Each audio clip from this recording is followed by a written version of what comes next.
This project was made possible with support from Cal Humanities, a nonprofit partner of the National Endowment for the Humanities. Visit www.calhum.org.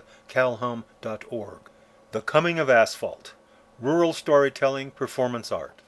Since statehood in 1850, difficulties in travel caused California to consider breaking into two separate states, with the San Emilio-Tehachapi Transverse Mountain Range forming the dividing line. The Coming of Asphalt is the story of the route that bound the San Francisco and the Los Angeles areas into one California across this mountain range. Animal trails and Native American trails evolved to horse and stagecoach road, and finally to the modern Interstate 5 at Tejon Pass, the freeway's highest point in California. The communities of the Tejon Pass, once known historically as the second most populated area in Southern California, are now only the blink of an eye for vehicular travelers. The rapid speed allowed by the freeway can destroy our appreciation of and commitment to locality, making us less sensitive to its environmental importance. The stories you will see and hear aim to restore that lost appreciation and sensitivity. These stories do not focus on the mechanical construction of roads. Instead, they present the changes that human travelers and settlers, coming into the area by easier methods of travel, caused to the environmental and cultural landscape. Through an environmental humanities focus, the stories invite us to question how economic and political justice is connected with the human transformation of the ecosystems. The humanities, including our songwriters, playwrights, storytellers, and artists of all sorts, play a major role alongside scientists in our shared challenge of forging an environmentally better future. The artists in this film will help us meet the challenge with stories of the Native American peoples who first inhabited the Tejon, Cuddy Valley, and Mount Pinos landscapes, of Spanish explorer priests who enticed or forced these peoples to the Catholic missions, of the rancheros who carved the land into large farming and livestock properties, of the U.S. Army, which extended the long arm of Washington, D.C. to this remote area, of miners who pursued gold, and of modern developers and environmentalists in tension over the future of this area. This future is affected by the accelerating traffic on the I-5, which has steadily increased to over 80,000 vehicles a day, making it today the busiest freeway in the United States.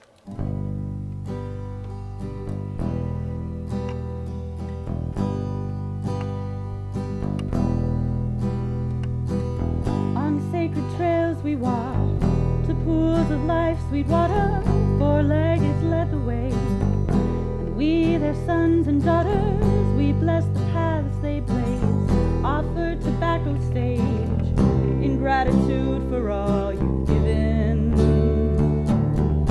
Mother Earth and Father Sky, roads to take us there and stars to see by on the road. We're on the road, we're on the road, we're on the road, road to take us home, road to take us home. Exploring wild lands, we forged on with a mission, connecting ranchos by dirt roads to serve his holy vision. We planted trees and prayed, lit incense marked our graves in gratitude for all you've given. Blessed earth and heavenly sky, roads to take us there and stars to see by on the road. We're on the road, we're on the road, we're on the road, road to take us home, road to take us home. Connecting cities now on yonder horse and carriage, transporting goods and crops. Oh, what a splendid marriage. We weary travelers give thanks in skins and furs in gratitude for all you've given. Fertile earth, abundant sky, roads to take us there and stars to see by on the road. We're on the road, we're on the road, we're on the road, the road to take us home, the road to take us home.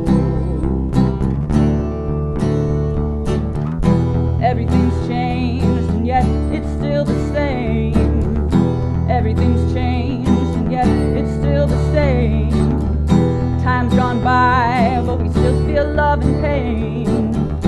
Everything's changed, and yet it's still the same.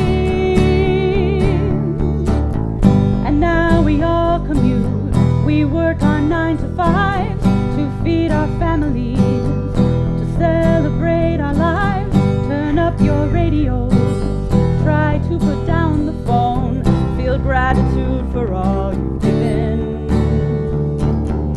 Tender earth and big blue sky, roads to take us there and stars to see by on the road. We're on the road, we're still on the road, we're still on the road to take us home, the road to take us home, the road to take us home. The song I'm going to do for the opening blessing is a water thank you song. And I learned it from my dear friend Julie Tuamite and her father Vincent Tuamite, who's honored at the top of Mount Pinos, Iwahinmu. So,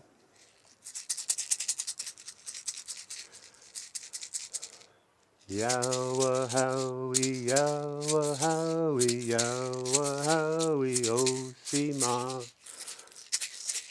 Yawa Howie, Yawa Howie, Yawa Howie, oh see ma. Yawa Howie, Yawa Howie, Yawa Howie, oh see ma. Yawa Howie, Yawa Howie, Yawa Howie, oh see ma. I leave this offering to thank Mother Earth for everything that she gives us. And I ask the Sky People, the Great Spirit, to bless all of us, to bless the playwrights, the storytellers, the singers, the dancers. Kisa Shwala, Kisa Kantush, Kiyushka all, Ki Antikish, Ki Antikish, Ki Antikish. We're on the road to take us home. For thousands of years, the wild animals created trails which went from one watering hole to another. Native American peoples followed these trails throughout the Tehachapi and San Amadeo Mountains, which connected the deserts with the coast and the Great Valley to the north with the valleys to the south. Mother of the island world sought to share her love. She called upon the secret snake hidden in the stars above.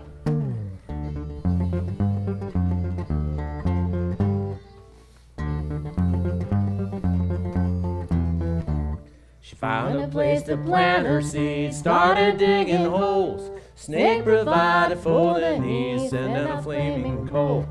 And the winds of love, they multiplied like flowers on the land. All along the island coast, nowhere left to stand.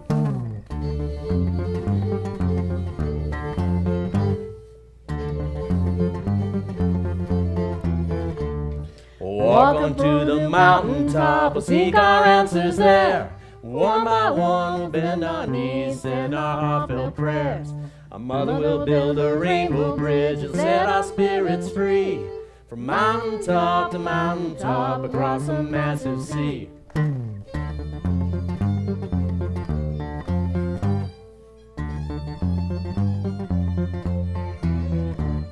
Walk on to the mountaintop, we'll seek our answers there. One by one we'll bend our knees, send our heartfelt prayers.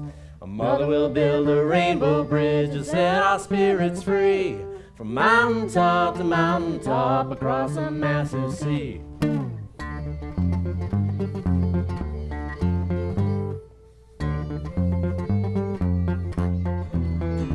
Today, as we travel west from the I-5 freeway, we pass by private ranches in Cuddy Valley.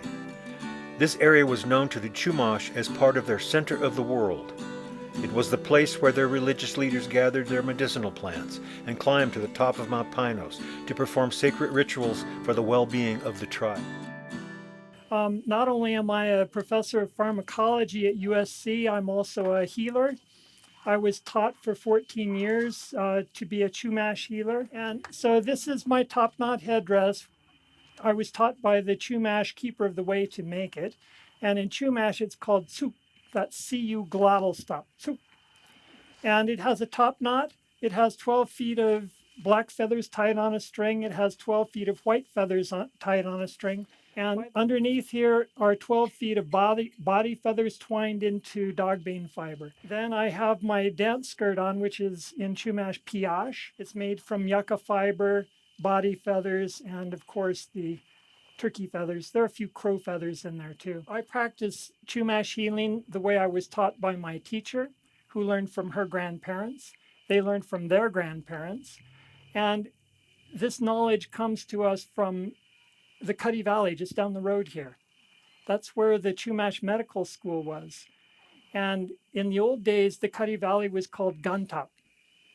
And Guntop was the place where it was the Chumash Medical School. You went to medical school for a year, and then you were an apprentice to a healer for 7 years before you could become a healer. And healer in Chumash, by the way, is Guntop. That's glottal stop, Guntop.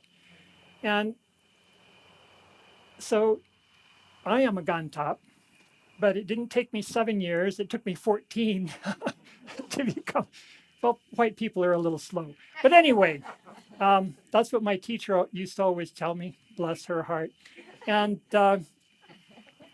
so in 1855, the U.S. Army came to Tejon Pass in the Cuddy Valley, and they had two missions. One was to control the Chumash people, especially the ones in Guntop, and the other was to stop the cattle rustling and the horse thieving that was happening in the LA area and came through this area. And so they shut down the Chumash Medical School. And so the Chumash people to this day have no religious freedom. So I'm going to end with another song. And this will be the bear song. And the reason that I sing the bear song is because we need to understand them. We need to learn how to live with bears, because bears are the keepers of the dreams. Bears hibernate all winter long, so they know what dreaming is all about. And it is the job of the bears to make sure that our dreams come true. Ooh, pa, ooh, wanna say wanna. Ooh, pa, ooh, wanna say wanna. Wanna say, wanna say, wanna say, wanna. Wanna say, wanna say, wanna say, wanna. Ooh, pa, ooh, wanna say, wanna.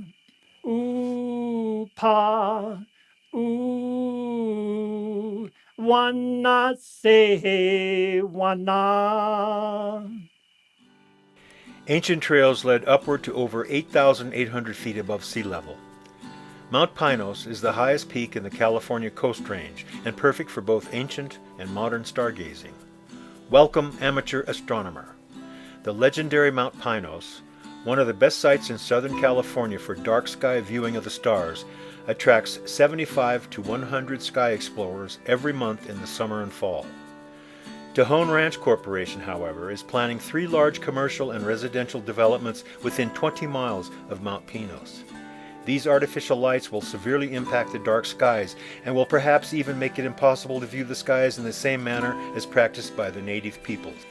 As anthropologist Travis Hudson and astronomer Ernest Underhay have written in Crystals in the Sky, the ancient Chumash were skilled astronomers. They mapped the night sky in rock art, and they recorded astronomical movements on knotted cords and notched sticks. 12 astronomer priests were responsible for specific functions in each Chumash village, each performing duties during one of the 12 months. Priests interpreted the movements and alignments in the heavens as guides to planting successful crops, to choosing a chief for long-lasting prosperity, and to peace, or to lovemaking to guarantee conception. Chumash star stories reveal how their life on the earth was deeply connected with the stars in the sky. This story is from the Wenatchee Indian. It's about the constellation the Pleiades. A long time ago, when the earth was new, there were 6 young wives. One day, the men went out to do their manly job of hunting cougar. So the women went out with their digging sticks and they started looking for their food. When one woman came across something brand new. They had never seen such a food before that she had dug out of the ground. And she tried tasting it. And it was the sweetest wild onion in the entire world. She couldn't wait to share it with the other women. Soon, all the women stopped their gathering and they sat down and they spent the whole rest of the day eating the wild, sweet onions. Eventually, it began to get dark and they went, uh-oh, gotta get back to the husbands, gotta go back to our lodges and cook dinner. The husbands were each so happy. Every single one of them had killed a cougar, and they came home ready to celebrate with their wives. But they couldn't believe what the smell was that was coming from inside their lodge. And when they went to kiss their wives hello, they had to turn away in disgust. Oh, but you ought to try this. These are sweet wild onions. We just found them. They're new to us, and they taste so good. And the men wanted to have nothing to do with it, to the effect that the men said, I'm not going to sleep with you in this lodge tonight. And so the men told the women to leave and go outside in the cold to sleep. The women were so cold, they couldn't sleep at night, and the men weren't as happy as they would like to be either. But the next day, the men went off to hunt cougar. The women went out to go to that wild onion patch again. And they spent the whole next day even longer eating the onions. They loved the onions. Finally, it began to get dark again, and they went, uh-oh, we better run home to our husbands, because they had been out even longer. So the women ran back to their lodges. The men came home from hunting. But this time, the men didn't kill any cougars. We smelled like onions, and the cougar didn't want to have anything to do with us. It's all your fault. So, once again, they said, wives, you're out of here. Go outside and sleep in the cold. And this went on for 7 days. So that day, the men went off hunting, and the women went out. The women, before they went out, though, they grabbed their eagle down ropes, special magical ropes. And they decided, we're going to leave our husbands. So the one woman took her eagle down rope and she threw it up into the sky, and it looped over a cloud so that both ends hung down over the cloud. And then the other women went over and they took their eagle down ropes and tied them to the one that was hanging over the cloud. And they each got on an end of a rope. And the rope that was on the cloud spun the women and took them up in large circles into the sky. So the men went to get their wives, who were dancing and spinning in the sky. All the wives said, stop! The wives said, you didn't want us. You told us to leave. So we left, and you know what? We're happier here. So the men stayed down in their village, missing their wives, until they figured out that they had some eagle down ropes too. But the wives were faster than they were. And to this day, The 6 husbands are still chasing the 6 wives in the sky. We leave Mount Pinos and journey toward Pine Mountain Club Village, along a modern road that closely follows the path of the old road. El Camino Viejo was created in the 16th and 1700s by Spanish priests who used the Native American trails to develop travel routes between the settlements they established. El Camino Viejo, the most extensive network of the old mission trails, began in San Pedro and ended in Oakland. An important link came through our mountains. The trail passed the future settlement of Gorman, continued on to the west along the creek bed now known as Cuddy Creek, through the present Cuddy Valley, along the north side of the present Mil Potrero Highway near the community of Pine Mountain Club, north through San Amadeo Canyon, and exited with the San Amadeo Creek from the southeastern foothills of the San Amadeo Mountain. The San Amadeo Mountains were under the jurisdiction of the Santa Barbara Mission. Many Native Americans moved into the mission, where the Catholic priests had mixed results in their objectives of converting, educating, and civilizing them. Some of the natives even revolted. The Franciscan order established many missions in southern and central California. While none exist in the San Amadeo Mountains, there is evidence that they may have started one but abandoned it. Some Spanish explorer priests found and extracted gold and silver from the mountains with the help of the native populations. There are local legends of the lost Los Padres mine. They say that no one who finds the mine ever lives to go back to it. Why do you care so much about this cave? Well, I don't know if it's exactly this cave, but somewhere out here is the cave I'm looking for. What are you looking for? Pictographs. Native American rock art. Typically they are records from a shaman. They are recordings of visions and other events. So what do you mean by other events? Well, one example would be, I know, at the end of 1823, there was a comet. Okay. Sometimes referred to as the Great Comet of 1823. But there is a known pictograph somewhere around here in a cave that shows the comet. In February of 1824, there was a revolt of the Indians Mansos at the Santa Barbara Mission. A couple hundred sacked the mission as well, and they ran away to here. To here? Yes, they were the Chumash in this area. San Emilio Canyon was a sacred place to them.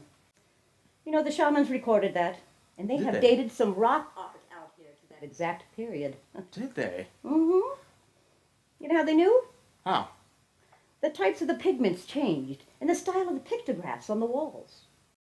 I have another astronomical event that I theorized should have a pictorial image in one of these caves. Back in 1833, the Leonid meteor shower had dropped a large rate of meteors here. Oh, Leonids. So when is that? Oh, November. Well, anyway, back east, well, east of the Rockies, that is, there were numerous accounts of meteors falling that year, and it had been thought that it was a localized phenomenon. Well, the records from this region didn't make it into our history.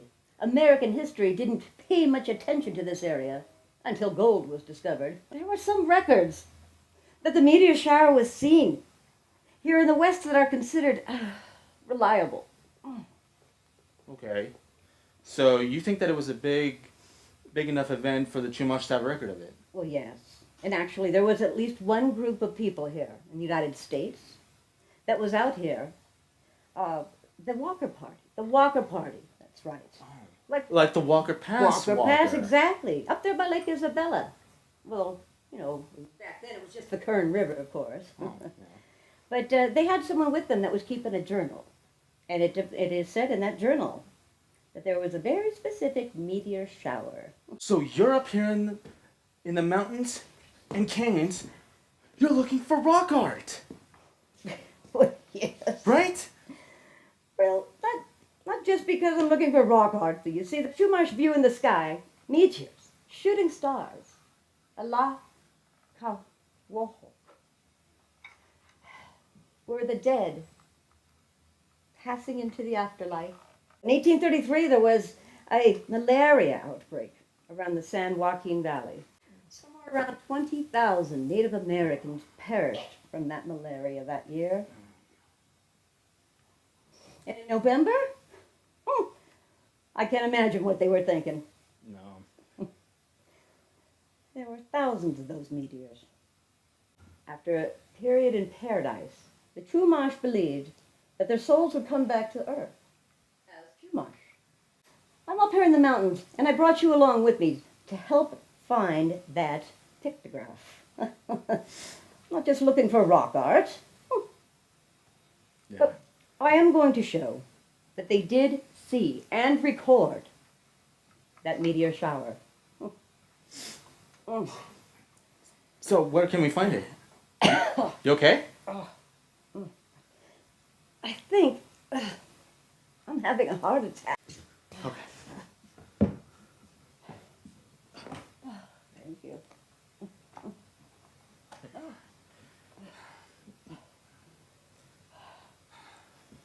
You know, I think you're probably right.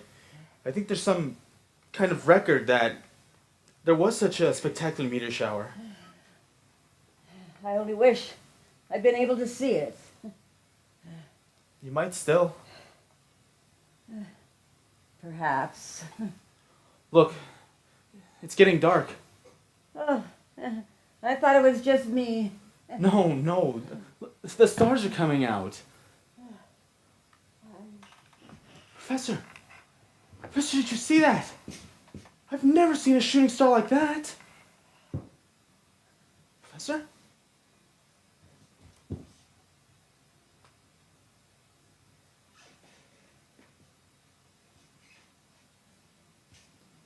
We're on the road to take us home. After Spain lost the Spanish-Mexican War in 1821, Mexican governors and influential ranchers greatly affected California's environment. The missions were disestablished in 1834. Their land sold off as ranchos large and small.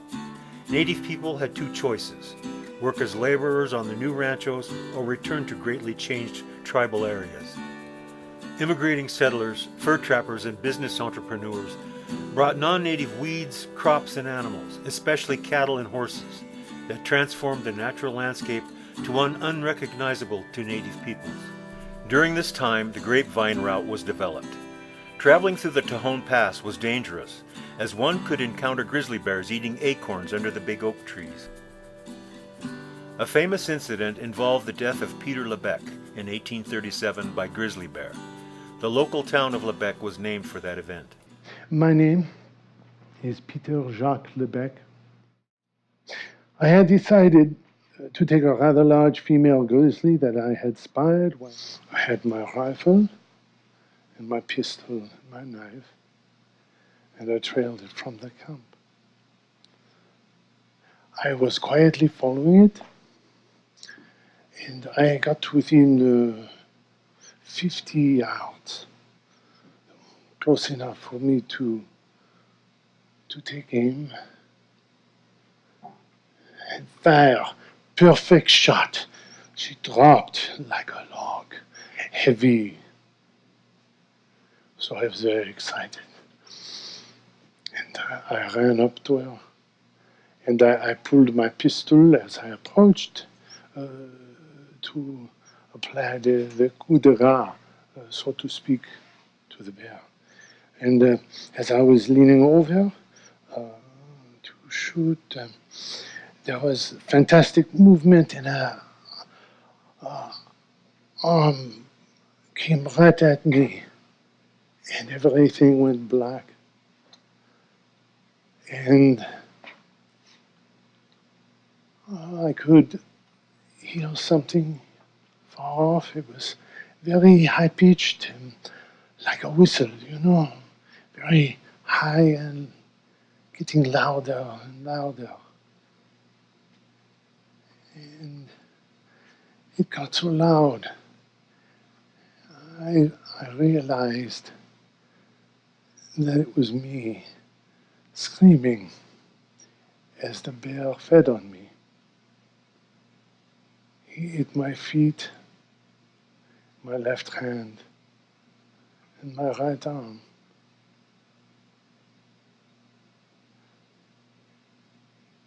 My next step, Emma, being in a dark place,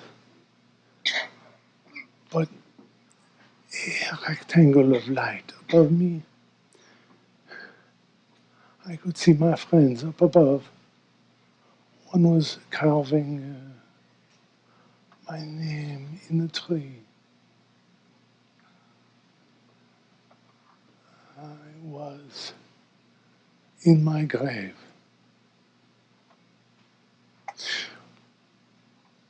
Well, what should one take from this experience?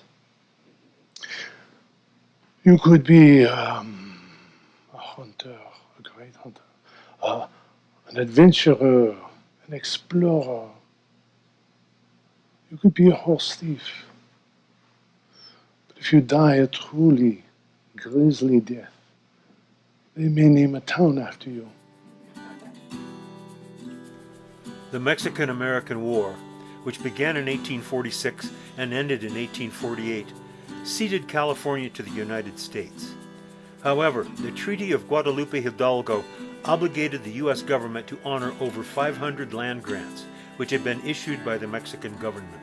5 major land grants were located in the San Medillo-Tehachapi Transfers mountain range. The San Medillo land grant owners created a working cattle ranch and discouraged travel over the El Camino Viejo. Increasing numbers of soldiers and settlers rode and walked the Grapevine route. On the ranches, the native peoples provided most of the labor. They worked as vaqueros, herding cattle, as well as tending and harvesting crops. Spanish-speaking natives intermarried with working-class Mexicans, blurring racial categories. Native groups combined, split apart, and recombined in new ways in response to perilous times. One of the first recorded gold discoveries in California was in 1841 in the area south of Fraser Mountain. Prospectors explored the local hills and canyons where they found mineral veins of many kinds: gold, silver, copper, tin, iron, bismuth, and antimony. Most of the miners were poor people. Some stayed on and settled this area, while others traveled north on the Grapevine route to the Central California gold mines. California became a state on September 9, 1850, at the beginning of the gold rush. The Los Angeles Merchants Association hired men to improve the Grapevine route, then called the Los Angeles-Stockton Road, to assist in the gold rush commerce. When the Native Americans came and they saw these mountains and they saw the rivers, life was good. Their gold was salmon. Their gold was berries. Their gold was all the food that was here in this crazy place called California. And so they were very happy with what they found. Then the Spanish came. People needed food, they needed meat. And so, well, they brought their cows and their horses, which they rode everywhere, even up into the hills. And up in the hills, they started seeing these funny little things that were kind of yellow. It was 1842. And Francisco Lopez, he was a rancher, but he also had a degree in mining. He knew what rock was all about. He came to this big oak tree. And he sat down and said, "Oh, es la hora de siesta. Oh, I'm tired. I'm going to take a nap." And as he slept, he had a dream. He had a dream that there were all these gold fields, and gold was coming up out of the ground, and trees were made of gold. And when he woke up, he said, "Oh, I found it, I found it, I found it, oh, it's just a dream." Oh. So he was walking along, so the story goes. We don't know if it's really true. But the story says that he was hungry and he found a wild onion with the purple flower at the top. And he went, "Whoop." He pulled it out of the ground and he went, "Hey." And there at the bulb were these little flecks of yellow. He went and he told his friend and his brother, and they all came with him and they found more. So they said, "We gotta go claim this." Because in the old days, you had to make a claim. And with the Spanish authorities, you made a claim. And with the American people, you had to make a say, "I found this, and so I have the right to mine it." Because you didn't really own all the land, but you could mine the mine. And so they started trying to find it. They found some. All these other people found out about it. When they came to the stream, there were all these other people. And it was called Placentia Creek. And I'm telling you, these different little mines were the first time that gold was really officially discovered in California. And people started hearing about California. Not because of the little bit of gold that they found back there in the canyon in Southern California, but because of all the land.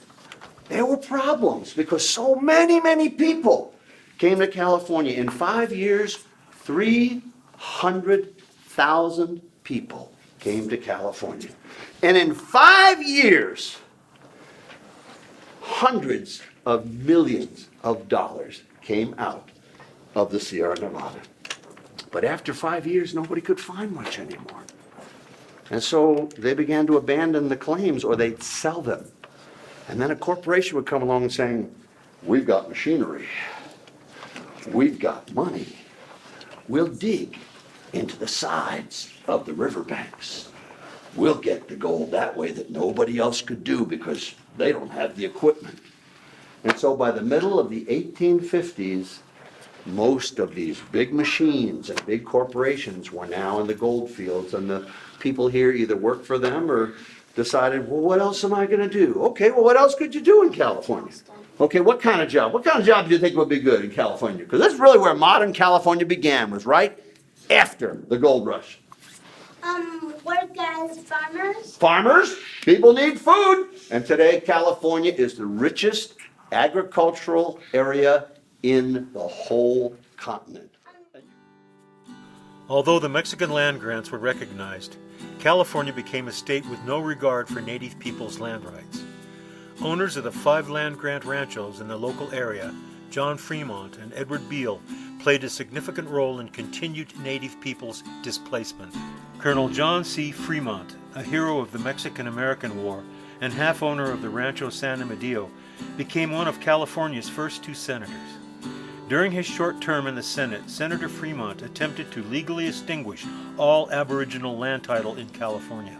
In 1851, Congress negotiated treaties with 18 native groups.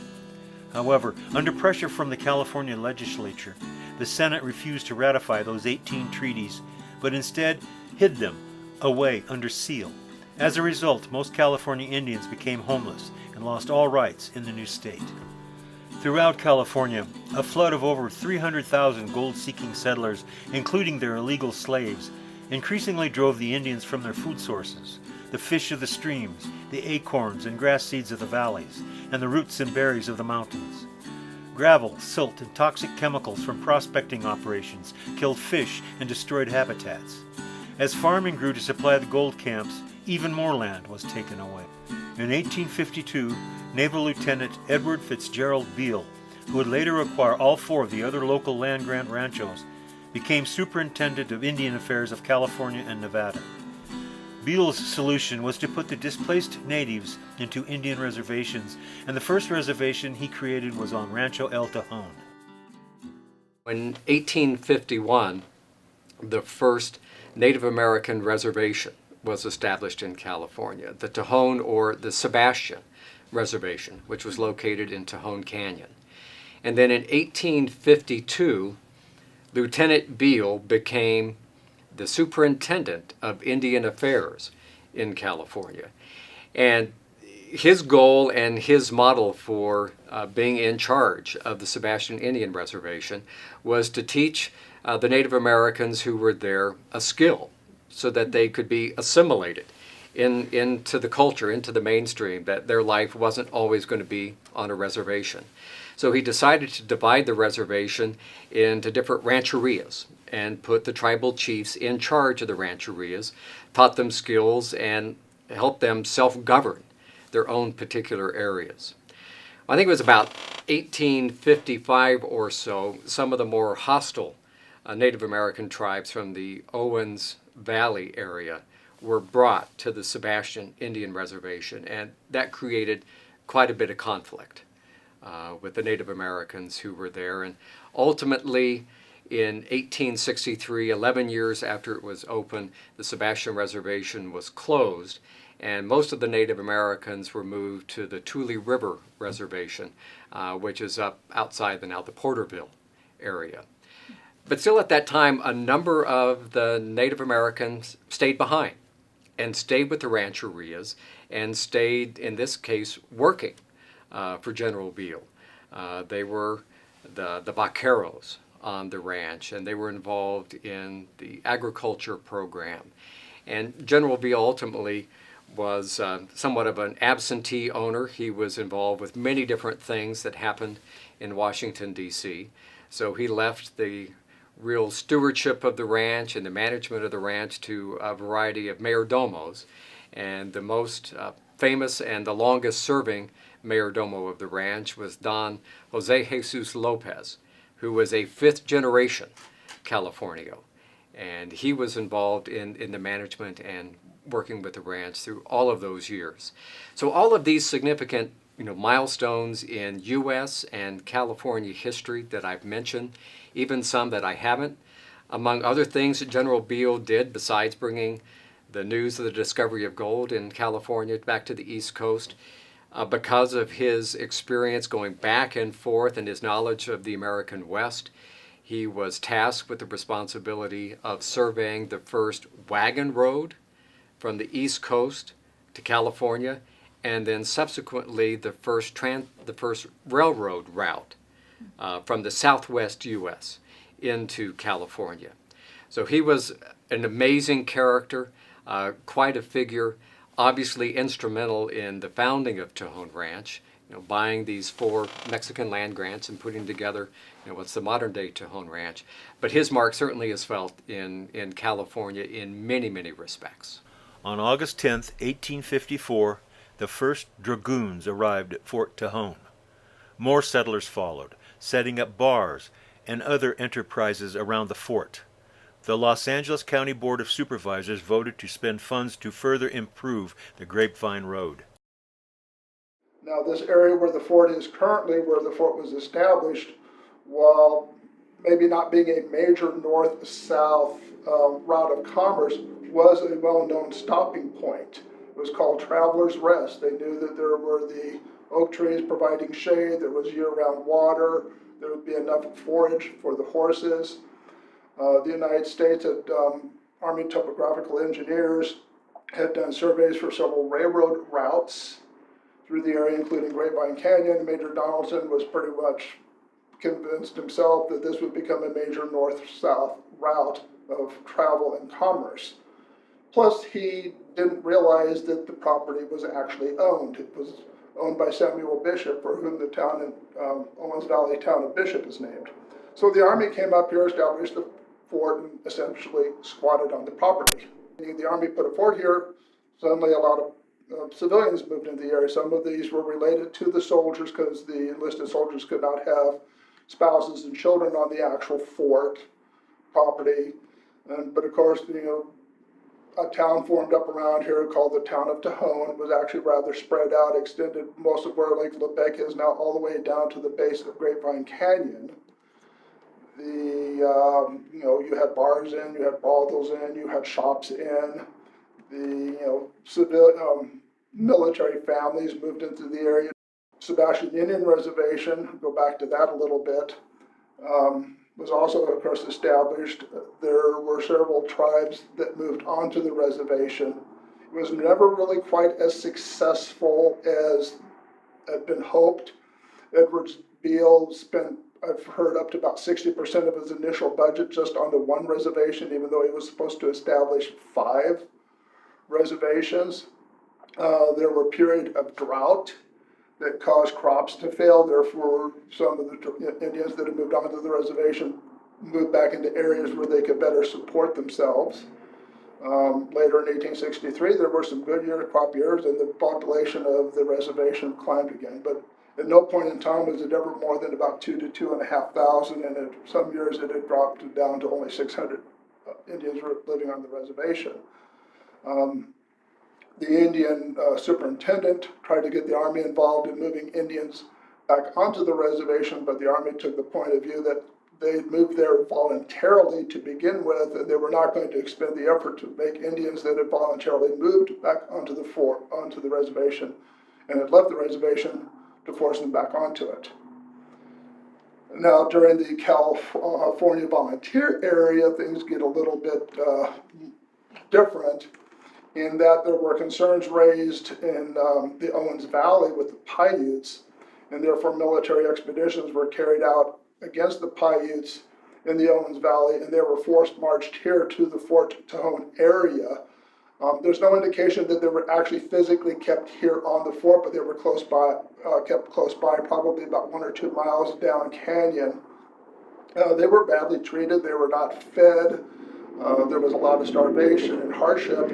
Eventually, some of the officers here managed to get aid for them by declaring them prisoners of war, which helped them out. And then later on, they were dispersed elsewhere in the state of California. And then finally, in 1864, the Army decided that they would permanently abandon Fort Tejon, having established other forts throughout Southern California, which could cover the same geographical areas, that were more forts that were more accessible, forts that individually cost less per year to operate.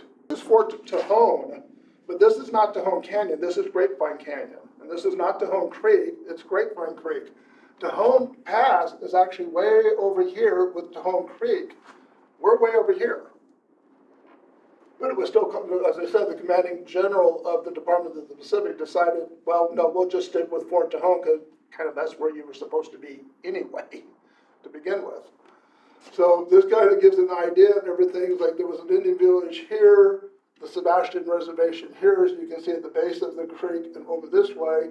You don't have a lot of showing up here in what was referred to as the Telluride Valley because it was a swamp. It wasn't until Baker came along, Bakersfield, and drained the swamp for other purposes, redirected the Kern River and everything, that area dried up. In fact, you actually have paddle wheel boats that would take people across the swampy area in the 1850s. So that's another way in which, like this, not necessarily the impact of the fort, but just the white population, the American population coming in and changing things, drastically changed this area. I mean, you would never think that if you go down to Bakersfield today, that 150 years ago, you couldn't go through there unless you had a boat. In early 1854, Beale was removed from his office when the government charged him with embezzlement of government funds. Beale, however, was exonerated of the charges and continued to play an important role in the area. During 1855, the partnership of Edward Beale and Samuel Bishop furnished beef and hay for Fort Tejon. This was the beginning of the huge cattle ranches in Kern County, which contributed greatly to local ecological changes. From 1862 to 1865, Edward Beale became the Surveyor General of California and Nevada.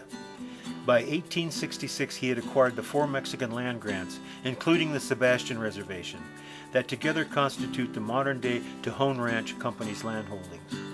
The largest continuous piece of private property in California, Tejon Ranch is 270,000 acres, 422 square miles, and is about 40% the size of the state of Rhode Island. This land company continues to the present day to have a huge impact upon the environmental issues of the local area. On January 9, 1857, one of the greatest earthquakes ever recorded in the U.S. occurred at Fort Tejon. The San Andreas Fault broke the Earth's surface continuously for about 250 miles, with an average slip of 15 feet and a displacement of about 30 feet. The fort's surgeon recorded the aftershocks as being an average of 30 shocks a month for 6 months, then decreasing to 6 per month for almost 2 years. Because this area is known for earthquakes, the Chumash peoples have incorporated the quakes of this region into their myths of creation. It'll clear. Hide me, lady, please. Hide me quickly. Whatever for? To save me from a bad man trying to catch me. He makes me a slave. It's a stupid law in this state, letting any white man capture any wandering Indian and put the poor soul into indentured servitude. He makes me a slave, not a servant. And I'm not wandering. He captured me near my home. Hide me quickly. Okay, well, get under here. Quickly. All right, now, I can empty out my big trunk and there, squeeze into it. Hello, ma'am. Have you seen an Indian woman come this way? She ran up that road and headed up into those hills. Oh, I gotta go catch up with her. Say, what's a fine woman like you doing in a terrible, horrible country like this? It's dangerous, don't you know? What I'm doing is my business. I've lived with horses all my life, and I prefer to buy a horse and wagon, which will last for years, than to rent a guide in a wagon for a month. Wow, look at all this fancy stuff. I can get a pretty penny in San Francisco for this. Gee, I bet there's a lot of stuff in this wagon I could sell. I think I'll just help myself. See, let me see what's in that trunk. I have also brought my pistol, and I feel quite safe. So now return the petticoat and get out of here. You wouldn't shoot a fellow over a small little thing like this now, would you? Nah, you're too righteous, ain't you? Besides, I might not sell this in San Francisco. I might give this to my little woman if she behave a little better. You can come out now. He's gone. I am in your debt, Emma. Do you have need of a guide or any other help? Well, yeah, I wish to go to Fort to Home, but in this deep snow, I fear I've lost my way. Oh, that is lucky for me and you. Fort Tejon is near my home, and it's not far. But why are you going there? Oh, my fiancé, a dragoon, is stationed there. We plan to marry as soon as I arrive. Well, I will guide you safely, and we will be there in less than an hour. Colonel, there are 2 women here who wish to speak with you. I've traveled across the oceans to unite with my Richard, and all I ask is that you tell me where he is. Whoa, whoa, whoa, whoa. Well, that's strange. Did you feel that? The great snake spirits in the realm below are restless. My grandmother says that when the earth rocks in the direction this way and that, earth spirits wake mountain spirits, and both shake trees and rocks down. We must stay away from the trees. I'm going to find an open space and stay there. Sir, she has a point. These little quakes sometimes warn of bigger disturbances to come. Excuse me, sirs, but I'm still here.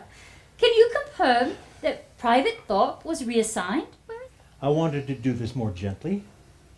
I regret to tell you, he drowned crossing a river while on a mission to assist in the Tule River War. You have my condolences. Magruder, please find this lady a place to rest. I'm going to take breakfast in my quarters. Ma'am? Oh my God! Oh my God! What is that? What's happening? My chimney's fallen over. It's nearly killed me. Why can't I stand up straight? Colonel Beale, sir. Bell, sir, it's a big one. There's no safer place than outside here. But stay away from the trees, like Red Wing says. I have bad news. I just found out from our lumber supply is threatened. The mill is destroyed. People from the mill are streaming in, afraid for their lives. They think it's safe here. I must write a report to Washington. I must survey the damage and ask for a special emergency budget for repairs. Lieutenant, please take notes. Sir. Well, to begin, it started at 6 o'clock in the morning, January 9th, 1857. Worst shock was at about 27 minutes to 9. Much damage is evident. The quartermaster's storeroom and office is missing a wall. It can be repaired. Magruder, add details, please. Sir. My quarters have suffered more damage than any other finished buildings.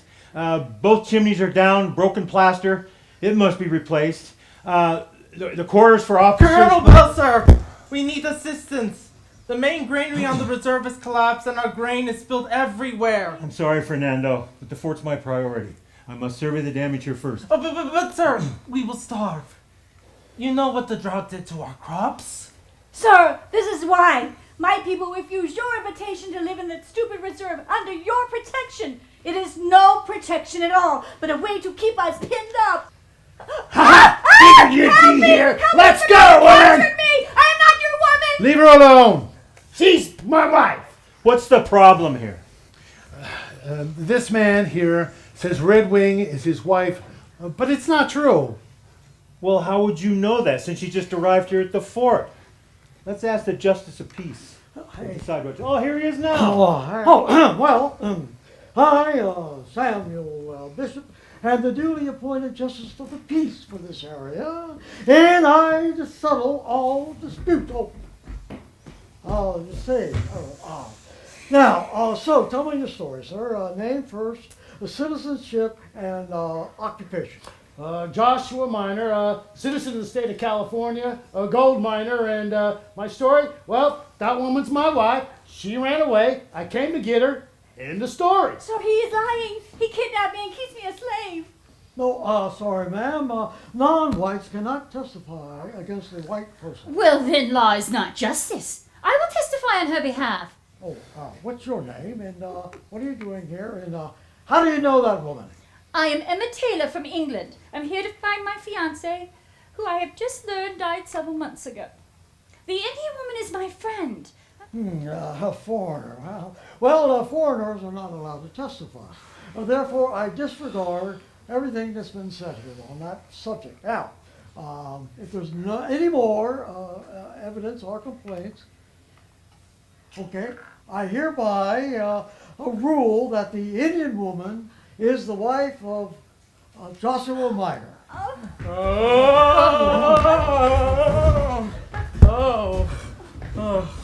You must go, now. That ugly miner is so distracted by the earth shaking, he will not notice you slipping away. Go further, inland. Hide from all white men forever. Fernando, I will see you when all of this is over and life is normal, if it ever will be. And if we live to see it. Goodbye, my friend. Goodbye. I stay away from the trees. I will let her go. Stop, woman! Bah! Oh, why'd you do that? She was just...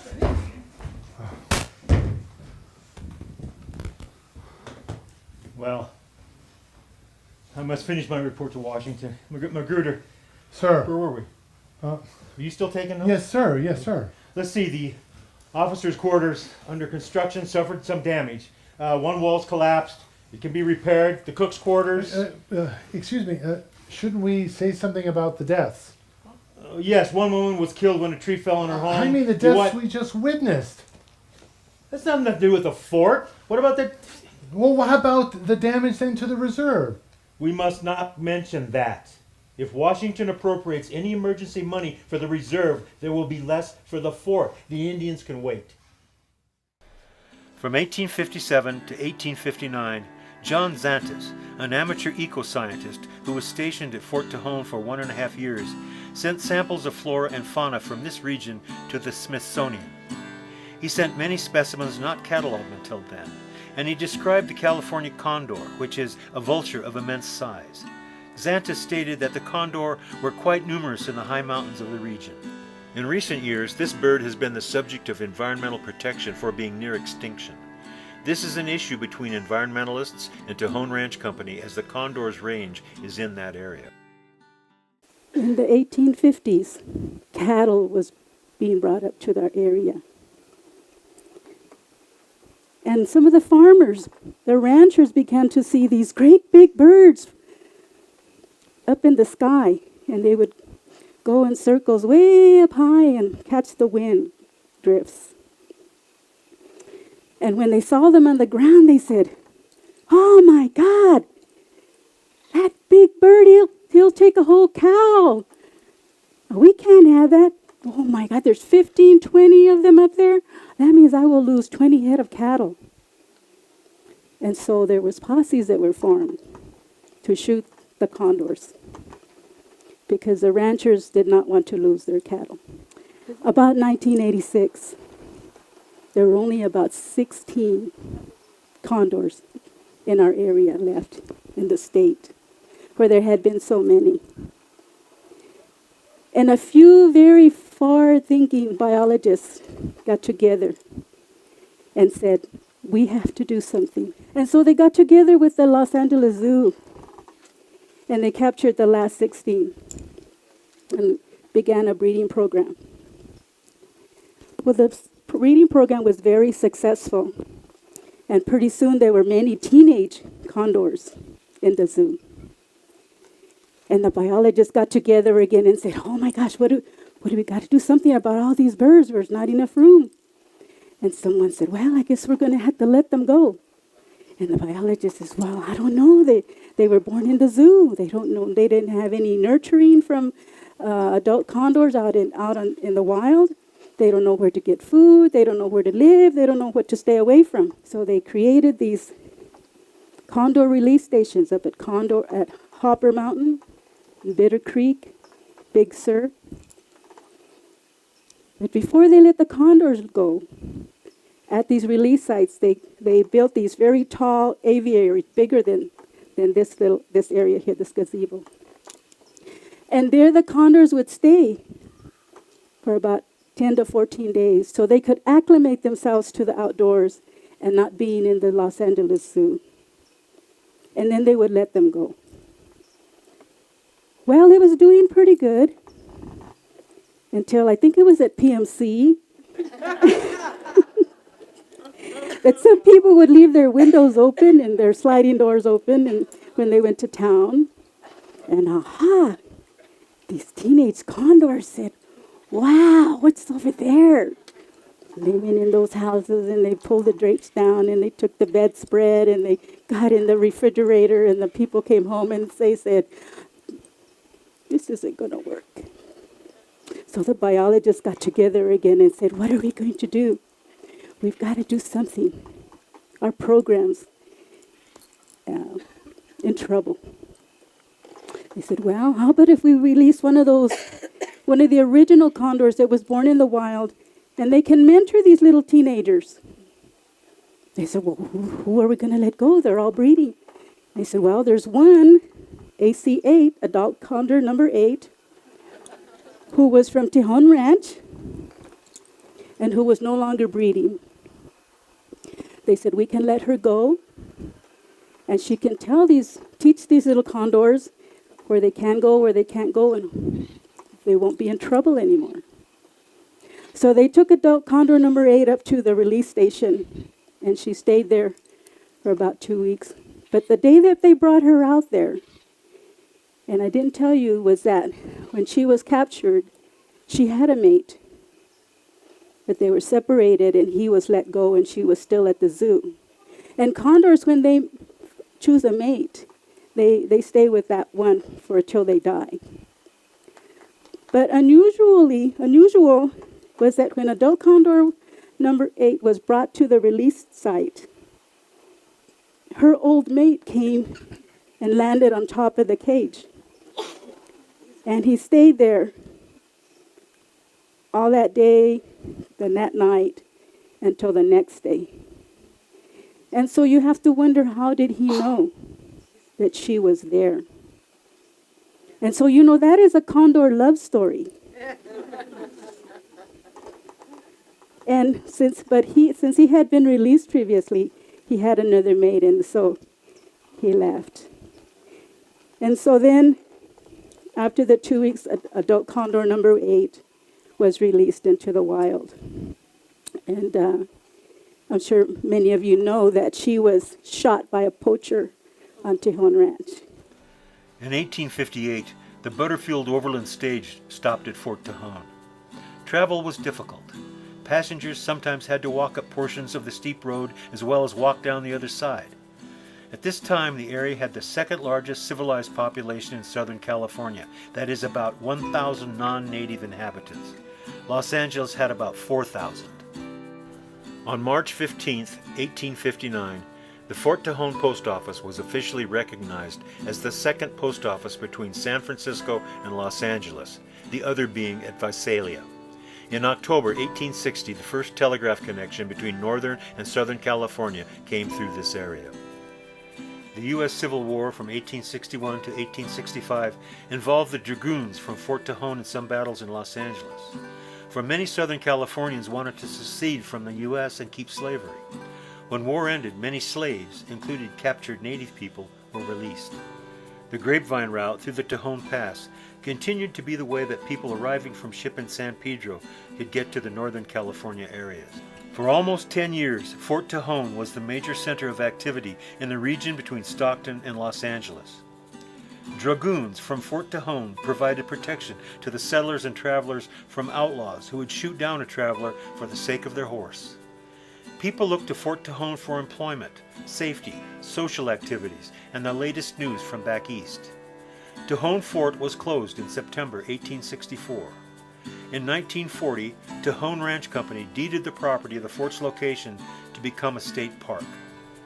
The Sebastian Reservation was ordered closed in June 1864. Nearly $2 million had been spent during the 1850s without improving the welfare of the California Indians. It is reported that when Kit Carson first visited California in 1829, he wrote of the valleys being filled with large and prosperous tribes. When he visited again in 1859, the tribes were all gone. Before the gold rush, the American Indian population in California was some 150,000 people. By 1870, it was about 30,000, and by the year 1900, the population had dwindled to only 15,000 of these first people. None were known to still be living in the San Mateo Mountains in the early 1900s. There are tales of chiefs burying gold as a way to eliminate it, for gold was seen as the glitter which fired the greed of the white man and brought misery, suffering, wretchedness, and death to the Indians. Just as the gold rush killed most of the native inhabitants throughout California, so did greed destroy much of the local native culture in the area of the Grapevine Road. I stand here on this ridge, my fur covered in fresh snow, and I look down at the lights that fill the valley far below. We roamed these hills forever, we knew these mountains well, and our wisdom has been worn into 1,000 forest trails.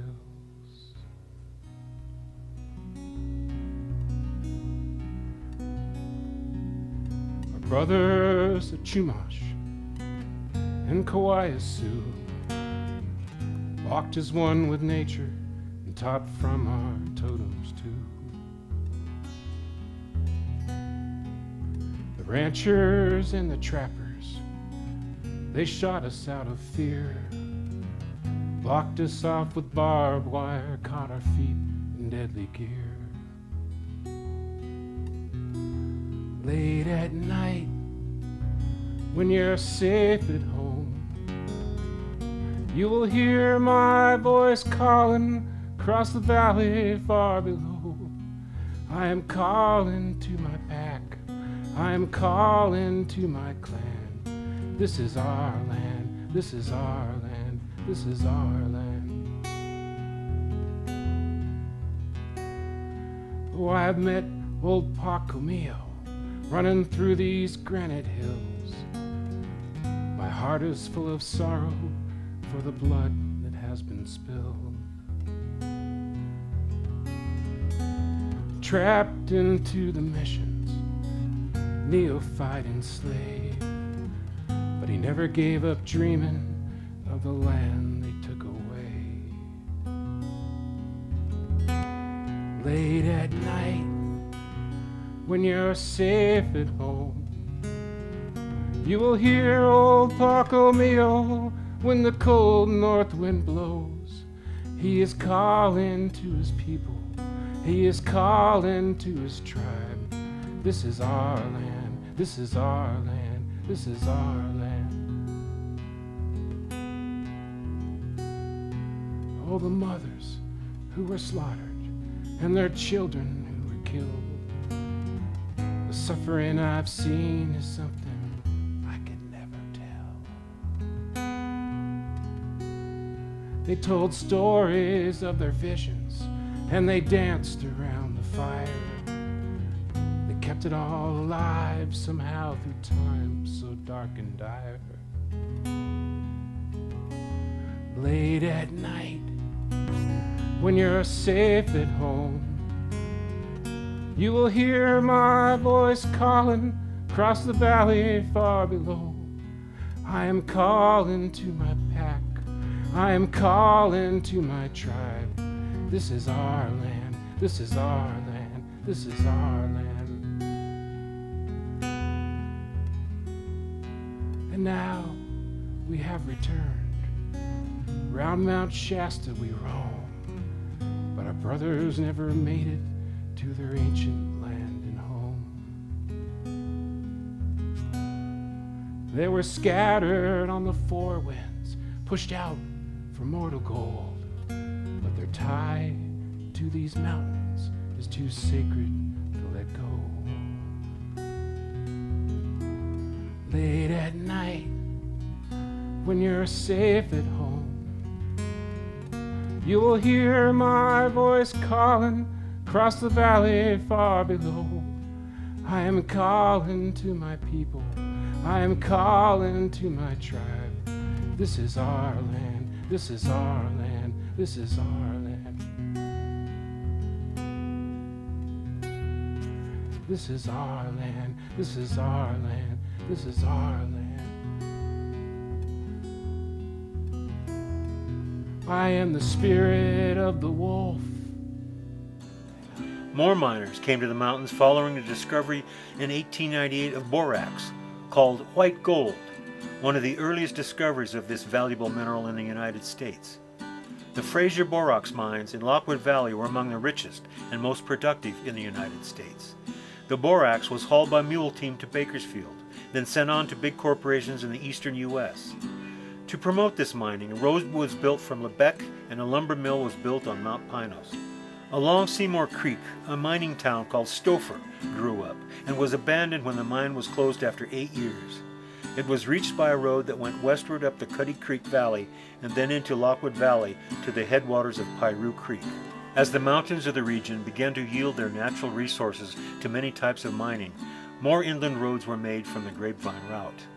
Mount Pinos, the tallest at almost 9,000 feet, and its neighboring 15 mountains were explored by entrepreneurs whose growing economic enterprises caused more non-native animals and plants to be introduced into these virgin forests.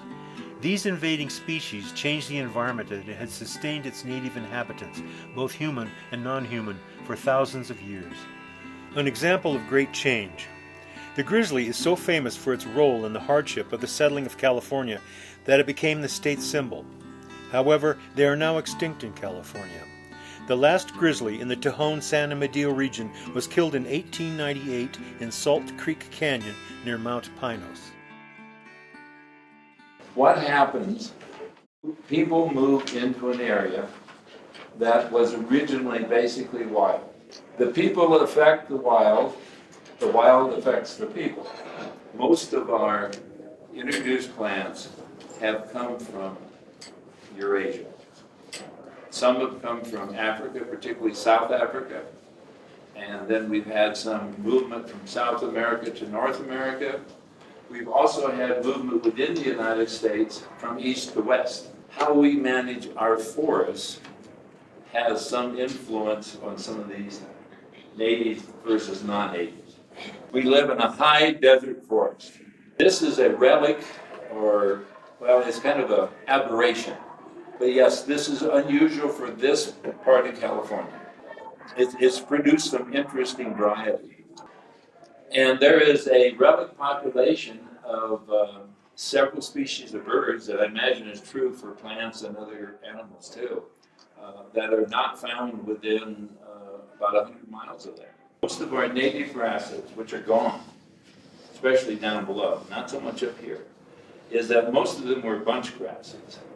They're perennials. They didn't die out every year. If you go through the foothills of the Sierra or up through San Luis Obispo County, out to Paso Robles and see all those hills that are now brown. They were green, but they're now brown, and with the scattered oak trees. All of those grasses under there are European. There are no native grasses.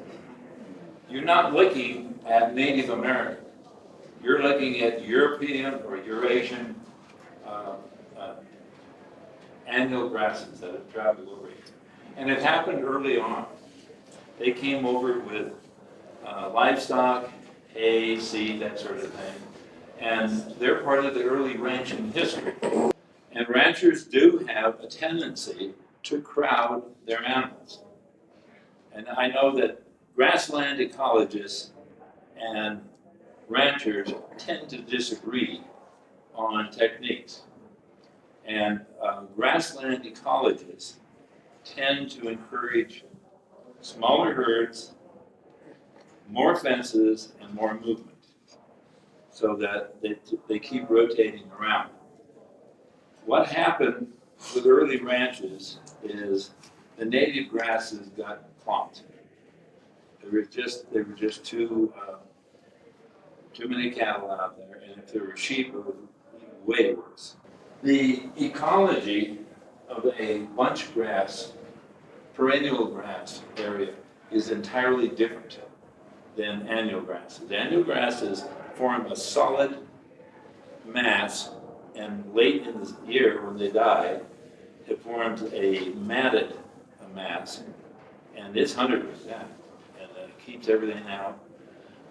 What you have with these, when they're mature, and depending on the species, they can be this high to this high to this high, and some of them can be quite wide. They will be spaced. You have a world underneath them.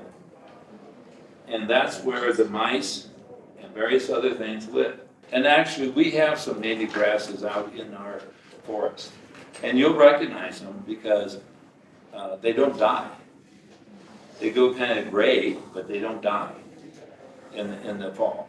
And there are at least 3 or 4 species and that's been a huge transition in California. Transition away from native, mostly perennial grasses, to non-native, mostly annual grasses.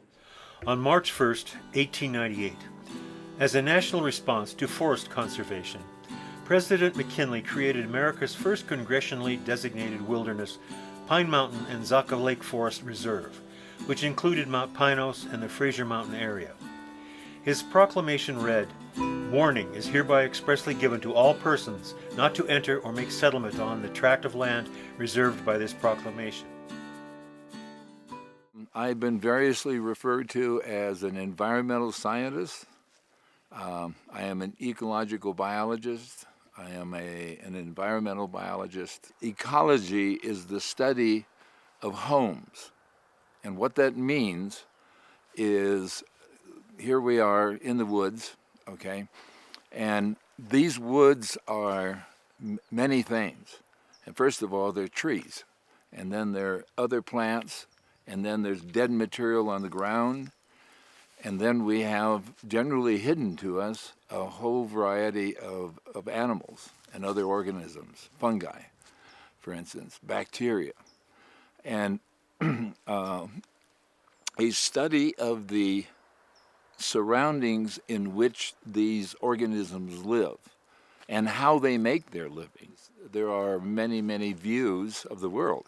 So if we're talking about a natural area like here, these woods, there are many ways to look at them, to look at this area. Somebody coming up from the city who is not at all comfortable with the outdoors might be full of a 4-letter word called fear, okay? You come up here and you're worried about the rattlesnakes, you're worried about the mountain lions, on and on. And that's part of the getting used to being up here, is to realize where the irrational fear ends and the realistic expectations begin. Okay, fear is one element. Conquest is another way to look at the woods. And hunting, fishing, and then there are other kinds of conquests, such as proving yourself. The 2 gentlemen that recently climbed the Dawn Wall of El Capitan in Yosemite, that's an example of a non-lethal conquest. They weren't killing anything, but they were definitely proving themselves against, if you will, nature. All right. Then you have the economists. You have the people that want to make a living. The view of a forester who is working for a commercial logging company is extremely different than the view of somebody like me, because our views were almost exactly the opposite. He wanted to see, like, these big tall trees around us are Jeffrey pines. They're considered excellent lumber. So he wanted to see a stand that was mostly one species of a good species, like ponderosa or Douglas fir or Jeffrey pine. He wanted to see them approximately the same age. He wanted to see them very healthy. And he wanted to see them approaching the age where they're beginning to slow down the production of board feet of timber per year, which is how foresters think. And also, he did not want any dead wood. He didn't want logs on the ground. He certainly didn't want dead snags. Snags are standing trees that are dead. He didn't want trees with a lot of dead wood, and he certainly didn't want a poor old straggly specimen that had been struck by lightning several times and was all gnarly and maybe had a broken top. Meanwhile, I'm looking at it exactly the opposite. I want a whole lot of species. I want scrub oak. I want canyon live oak. I want pinyon pine, this little scraggly thing above us here. I want Jeffrey pine. I want a whole variety. I want a lot of bushes. I want places in which the canopy goes all the way to the bottom, to the floor. I want places where the canopy, that is the foliage, is up above and there are open spaces. I want it all because every bit of it is some kind of a habitat. Even the rock I'm sitting on is habitat for the lichens that are on it.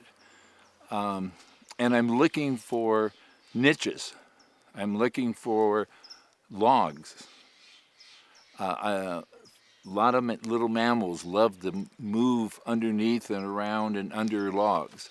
I'm looking for holes in trees that woodpeckers have made, or larger cavities that are left over from forest fires or from lightning strikes. So a different, completely different view. And I'm looking at it in terms of the diversity of life forms that supports. Las Padres National Forest is the ancestral home of Native Americans. It contains one of the nation's most valuable collections of prehistoric sites, documenting 8,000 years of cultural evolution.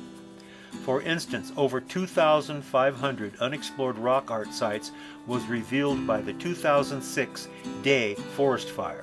Unfortunately, permanent damage of other irreplaceable scientific artifacts has been caused by construction projects, fire prevention practices, motorized vehicle trails, cattle grazing, and recreational uses. We're on the road to take us home. One of the nation's largest oil fields is located at the southern end of the San Joaquin Valley at the Taft and Maricopa area.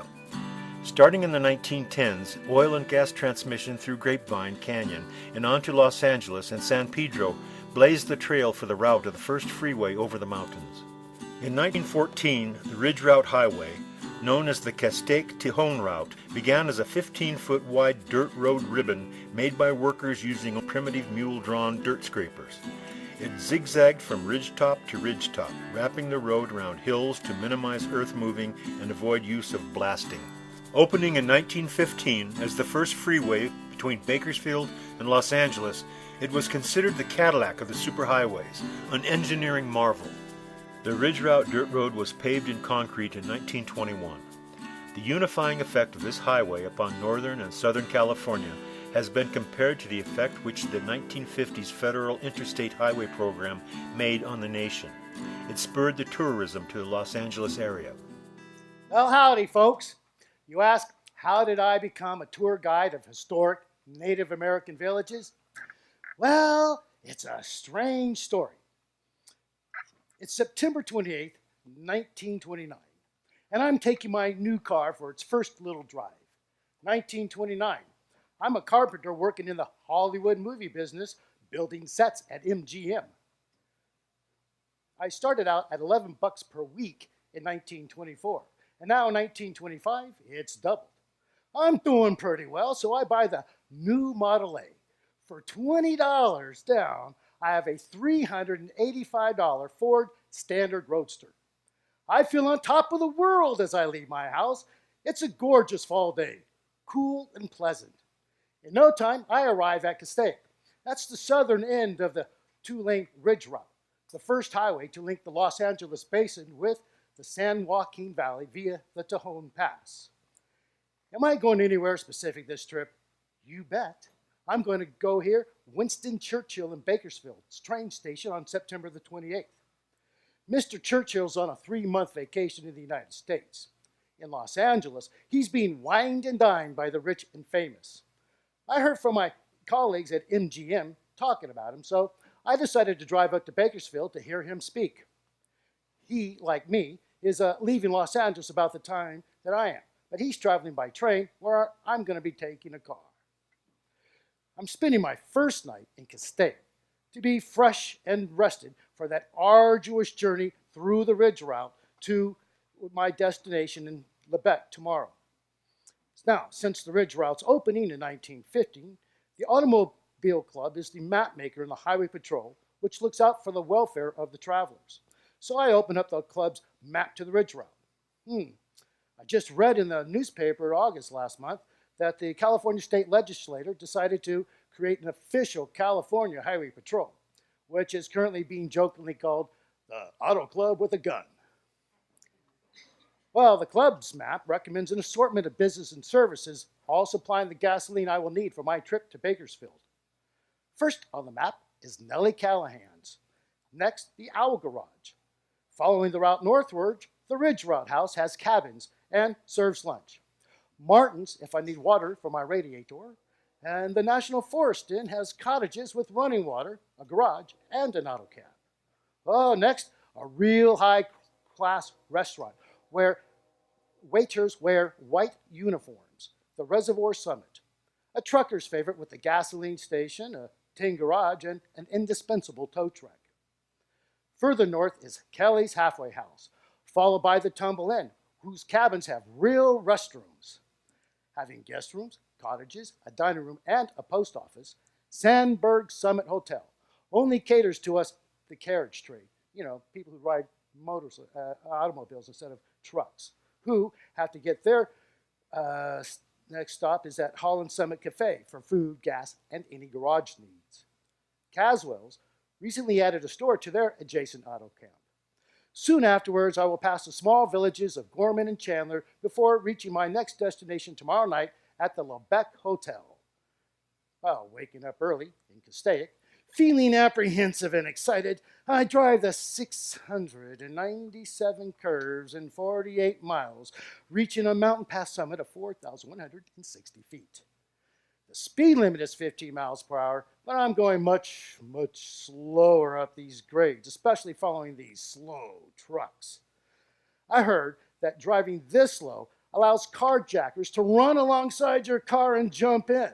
So I've got an opportunity to do one of two things, either drive a little faster or allow a carjacker, so I step on a pedal a little harder. Well, I remember an August news story as I arrived at the National Forest Inn. So I stopped there, hoping to learn a little more about that story. It was a sad tale of 32-year-old Simona Vargas and her family. About 3 miles north of the National Forest Inn, her brakes failed, causing her car to crash through a guardrail and plummet down a 200-foot cliff. And though seriously injured, Simona climbed up the embankment and flagged down a passing motorist. Well, back on the road, I'm driving a bit more cautiously through the area. I continue north past those other businesses notorious for gambling, moonshine, and prostitutes, etc., but my aim, do this night in style. Well, pulling into Lebec Hotel, I pat myself on the back as I plan eating a fancy dinner and sleeping in an expensive room before driving to Bakersfield tomorrow morning. Wow, what magnificence the Lebec Hotel is, just as the MGM movie stars described it. Clark Gable told me that he, his friends, and a lot of the other stars party here, even when they're not driving to San Francisco. Well, driving all day, I'm totally full of anticipation to see someone famous. Charlie Chaplin or Benny Bugsy Siegel might walk by any minute. Bugsy, the feared booze-smuggling gangster. Chills and thrills. Do I have the courage to say, "Hey, Bugsy, want to take a ride in my new Model A?" Nah, he's probably got a better vehicle. Well, having checked in, I feel special, though a bit lost among the 80 rooms, and I stroll to my elaborate $2 boudoir. After performing my ablutions in my private opulent $1 privy, I strike clean and fresh through the glamorous hallway to the exquisite dining hall, pretending to be rich until I see the elegant apparel and extremely extravagant, expensive jewelry enveloping the Lebec Hotel's more affluent guests. Gadzooks, such a lavish ballroom with gambling on the premises and lots of booze, despite prohibition laws. Well, sitting and drinking too much, and people walking. Oh, Jiminy Crimmett, I've lost all track of time. It's 6 o'clock in the morning, and I didn't even sleep in my elaborate $3 room. Now I have to hurry and rush to Bakersfield to see Mr. Churchill by 9 a.m. So I'm running to my car and tossing my suitcase in the back seat, my excitement overtaking my exhaustion as I begin to drive off to Bakersfield. A few miles north is the dreaded and dangerous Dead Man's Curve. Unlucky drivers misjudge their speed, their brakes fail, or oncoming traffic hit them head on, resulting in both vehicles plummeting into the deep canyon below, which is commonly called the junkyard or the graveyard. I keep telling myself, be careful. Well, I'm enjoying how beautiful everything is this early morning. Oh gosh. A southbound Studebaker, blinded by the sun, is weaving over into my lane. I quickly swerve to the left to avoid it.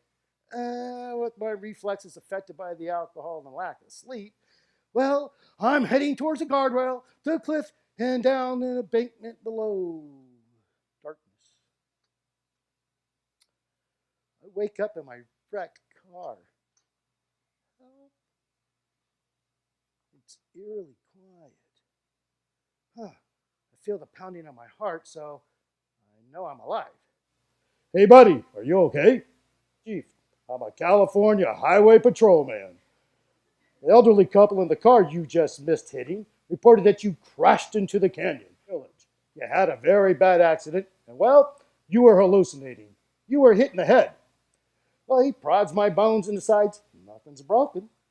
He's going to take me on the back of his motorbike, but luckily, a guy in an old Packer offers to drive me to a home in Gorman, known for helping victims of auto accidents. That's my story, folks. I did read later in the Bakersfield, California newspaper that Churchill didn't give a speech. He only granted a private interview to one reporter. So I didn't miss much that day, but I did find a new life for myself. I quit the Hollywood glamour business and opened up my own tour guide service, doing carpentry on the side. In 1997, an unchanged 17.6-mile segment of the Ridge Route that lies within the boundaries of the Los Angeles National Forest was added to the National Registrar of Historic Places, achieved through the efforts of retired engineer Harrison Scott. It received this rare distinction for being the first major link between California's north and south, and it is now eligible for federal funding to aid in its historical preservation. The Ridge Route was replaced in 1933 by a straighter 3-lane road known as the Alternative Ridge Route, or Highway 99. This highway bypassed the curvy mountaintop road, leading to the closure of the famous and infamous Ridge Route businesses. Highway 99 was 500 feet lower than the Ridge Route, about 10 miles shorter in distance from Castaic to Tejon Pass, and eliminated 593 curves, allowing traffic to travel at 50 miles per hour. 8 bridges of the latest design were built over creeks and gorges. The channel of the Piru Creek was moved a quarter of a mile from its natural site. 70 times more dirt was moved than for the Ridge Route. The dirt was used to fill in natural canyons. Mountains were cut through and moved with more modern equipment. Native American burials were unearthed and had to be moved. Dead Man's Curve was bypassed in Grapevine Canyon. The elimination of curves did not make Highway 99 safer to drive. Its design, with a single passing lane in the middle, caused the National Safety Council to designate this new Golden State Highway one of the world's most dangerous roads. In response to the frequent wrecks of fast trucks and cars, Highway 99 was converted in 1947 to a 4-lane divided expressway.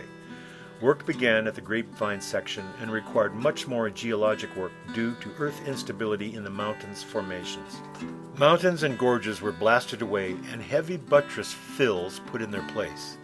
In 1960, when this new Grapevine freeway was opened, 12,000 vehicles a day poured over the route. However, beginning in 1960, as soon as the 4-lane conversion was completed, Freeway 99 began more improvements that led to the creation of the Interstate 5. The I-5 freeway was designed to reduce grades even more, to increase the road's safety. Also, to accommodate the traffic through this area, it was designed to be 8 lanes, the only rural area in which the I-5 has 8 lanes. In the Grapevine area, many ancient oaks were sacrificed for the new freeway. The communities of Oak Glen and Camp Tahone were removed. The steep rocky hillsides of Grapevine Canyon were cut back and sloped for 2 miles. The 99 freeway and its bridge going over Grapevine Creek were removed. For 9,000 feet of its course, the creek was channeled into a 10-foot by 8-foot enclosed culvert located under the roadbed. Well, we're standing on a little track that was originally built for motor vehicles, and there are a couple of effects of this road. One of them is quite apparent right here. If you look at the ground around here, even though we have had rains recently, out here where you see all of the pine needles and other debris, there is no evidence of runoff. There are no tricklets coming down. But right here, where the road is, there is a rivulet. And this is made from recent drainage. Where did that drainage come from? It didn't come from the natural area around us. It came from this road.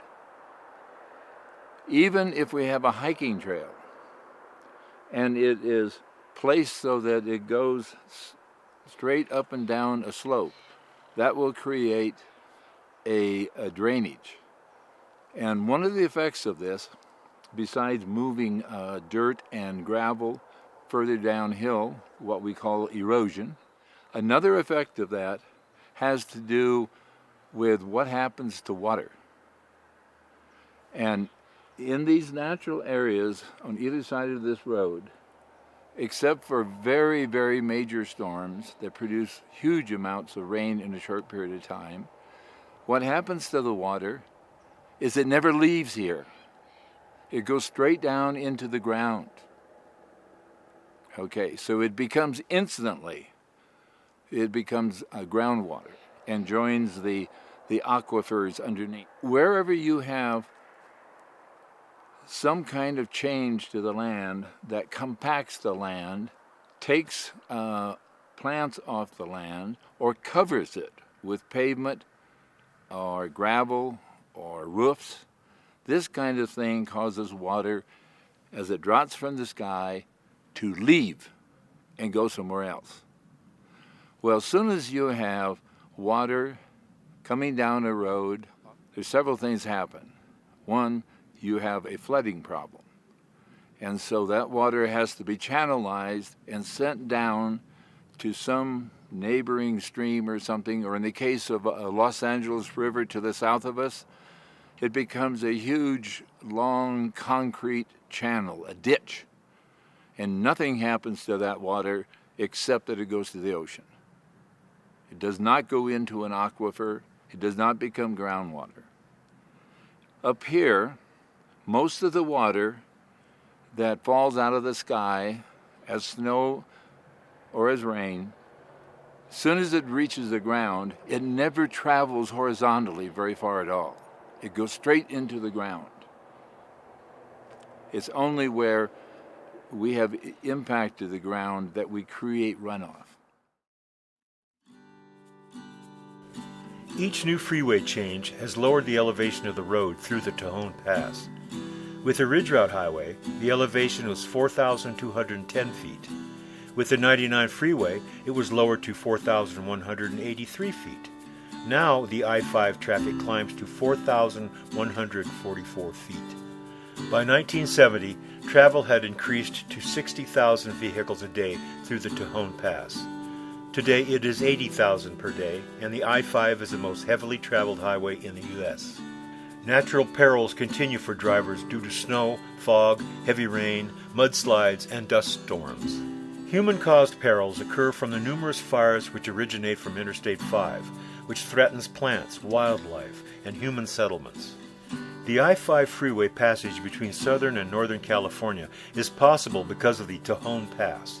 Most travelers are unaware that this passage was created by the San Andreas Fault.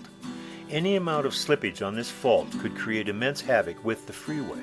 In fact, the fault line crosses the interstate not once, not twice, but 3 times. Within the San Amedeo Mountains are 3 major earthquake fault lines which converge here. The San Andreas Fault, one of the world's largest faults, runs in a north-south direction through the entire range.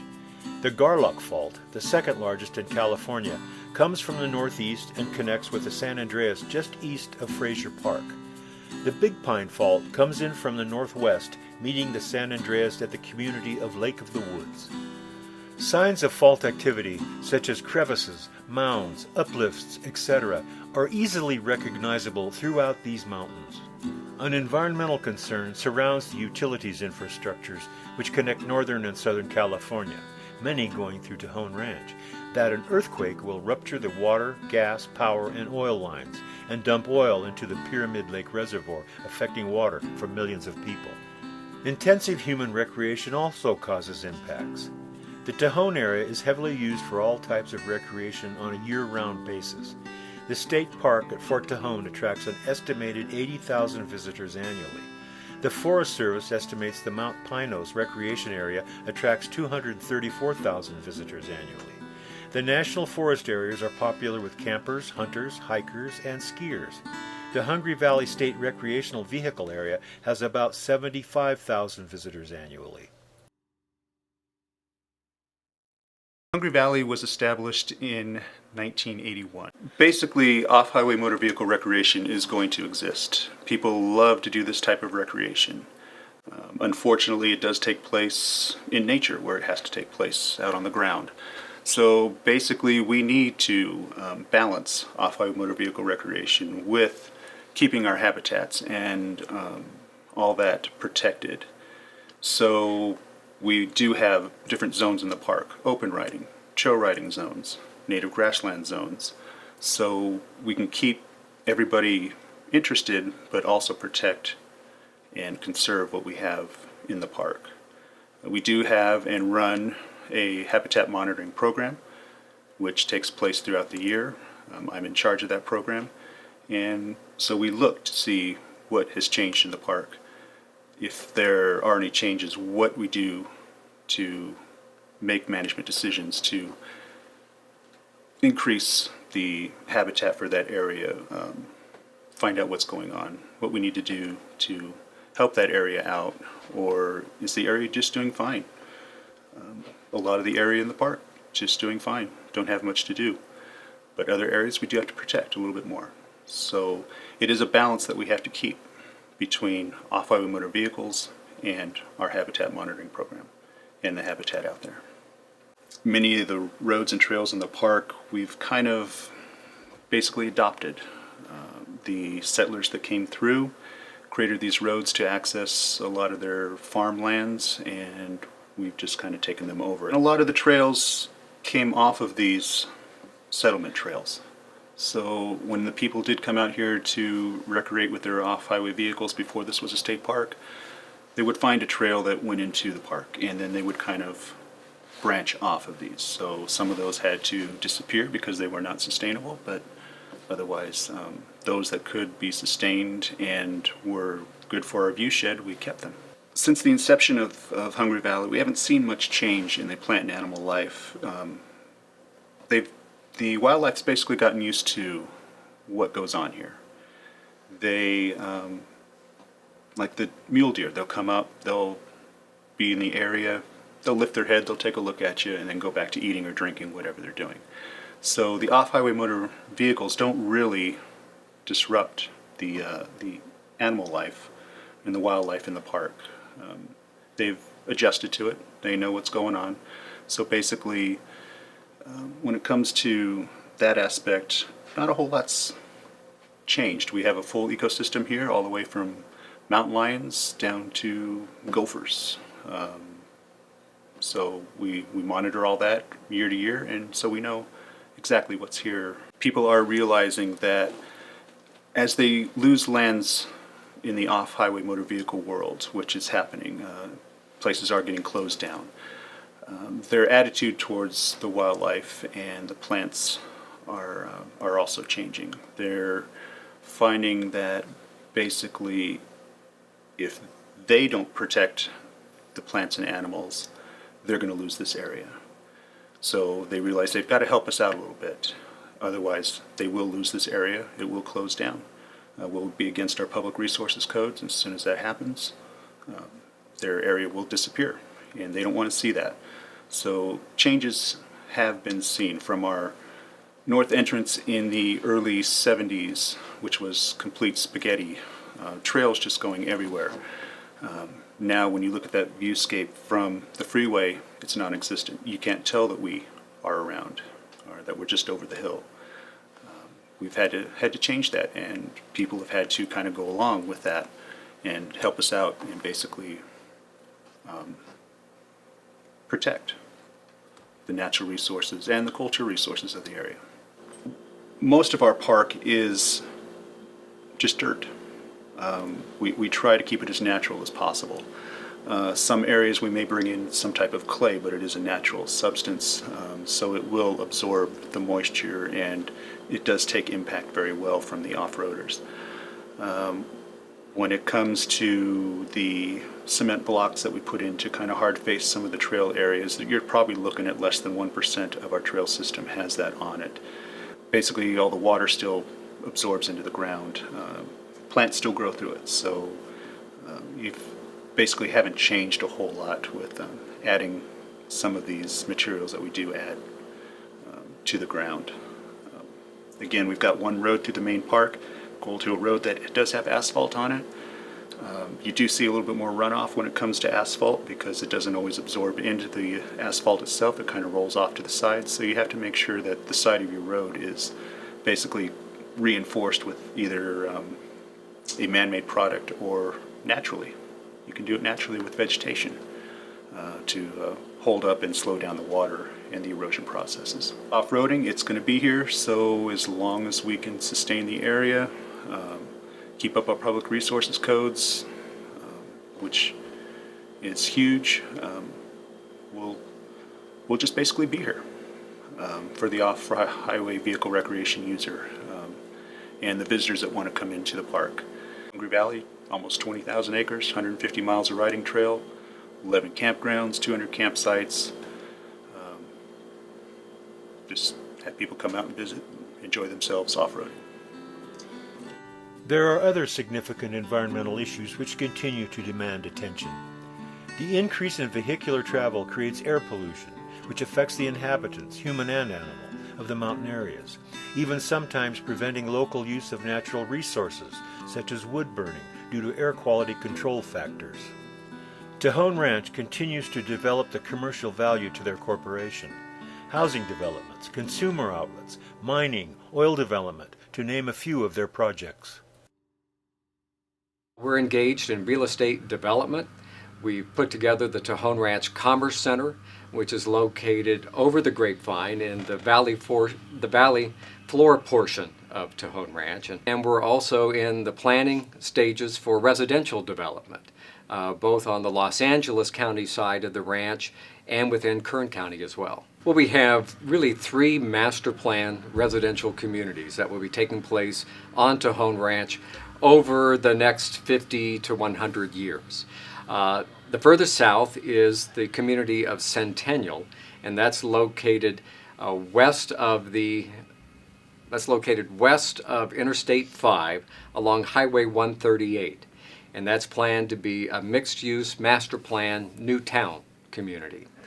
We have further north Tejon Mountain Village, and Tejon Mountain Village is really a residential resort community. It stretches up in the foothills and in the mountains of Tejon Ranch. And then further north, we have a new master plan residential community that we're planning, which is called the Grapevine community. And it's located between the Tejon Ranch Commerce Center and the outlets at Tejon and the base of the Grapevine, the base of the foothills and the mountains there. The traffic is inherent in the area. Regardless of what Tejon Ranch does or doesn't do, there will be significant and increasing numbers of people going from Southern California to Northern California and vice versa. There are significant populations, both north, south, and central, that need to be served with the transportation network, and Interstate 5 is that primary transportation network.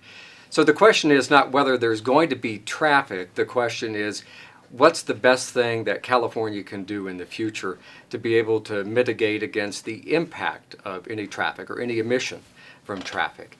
And largely those are the regulations that are being put in place by the Air Resources Board and by the San Joaquin Valley Air Pollution Control Board, which is cleaner burning fuels, and it's the transition of truck fleets to natural gas and other means, recognizing that as California continues to grow, we need to be aware of what those impacts are and try to plan for them. Environmental groups have persuaded Tejon Ranch to make some effort to consider the ecological future of the area. A historic agreement was reached in 2008 between Tejon Ranch and various environmental organizations: Audubon, California, Endangered Habitats League, Natural Resources Defense Council, Sierra Club, and Planning and Conservation League.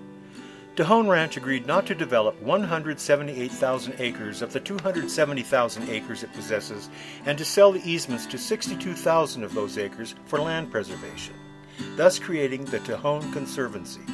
In exchange, the organizations agreed not to oppose Tejon Ranch's plans to develop approximately 30,000 acres located in other areas of the ranch.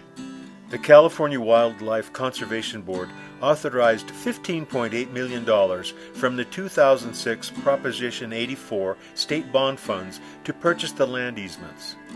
Tejon Ranch Company will retain fee ownership and will continue its mining and ranching operations, but it will also, for the first time, allow limited public access to its biologically rich terrain through the Conservancy.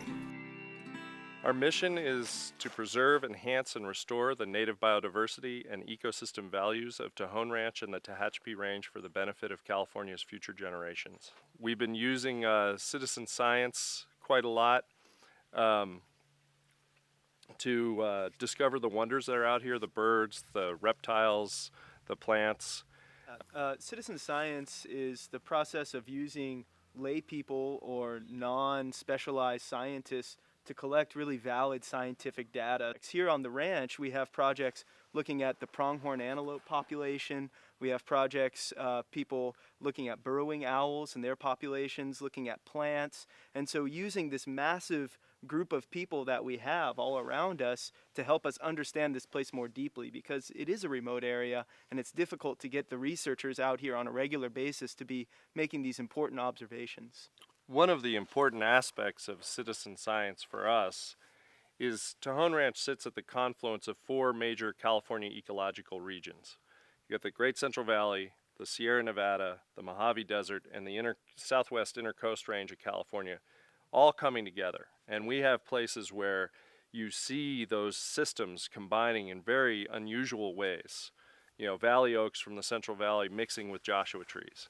And so the animals and plants that occur here reflect that convergence. And these citizen scientists have wanted to get on to Tejon Ranch for a long time. The botanists and the bird watchers and the herpetologists, that's reptiles and amphibians, have really helped us get an understanding of that. And for instance, the North American Field Herping Association has documented gopher snakes that show traits from both the Sierran and the Mojave populations. And we found plants that are outside their normal range limits. So that kind of documentation can help us refine our conservation planning as we move forward.